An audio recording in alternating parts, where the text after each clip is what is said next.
សួស្តីបងប្អូនទាំងអស់គ្នាអញ្ចឹងសម្រាប់បងប្អូនដែលកំពុងតែរង់ចាំ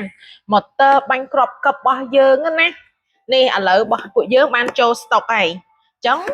សម្រាប់បងដែលមានតម្រូវការអាចធ្វើការបញ្ជាទិញឥឡូវនេះបានគឺយើងមាននៅក្នុងស្តុកទាំងអស់តែម្ដងណានេះតែឥឡូវយើងមកមើលខាងក្នុងថាវានៅក្នុងនេះគឺមានអីគេខ្លះអញ្ចឹងសម្រាប់មួយឈុតរបស់វានៅក្នុងឈុតម៉ូទ័របាញ់គ្រាប់កឹបរបស់យើងនៅក្នុងឈុតនេះគឺបងប្អូននឹងទទួលបានថ្មរហូតដល់ទៅ2កូនណាបងប្អូនឆ្នាំងសាកហើយនឹងក្បាលសម្រាប់បាញ់របស់វាហើយប្រដាប់មួលរបស់វាហើយអ្វីដែលកាន់តែពិសេសសម្រាប់ម៉ូទ័របាញ់គ្រាប់កឹបនេះគឺងាយស្រួលមែនតើគឺវាមានភ្លើងជាប់នៅនឹងហ្មងងាយស្រួលដូចថាយើងបាញ់កន្លែងល្ងិតឬមួយក៏អីវាយើងងាយស្រួលមើលណា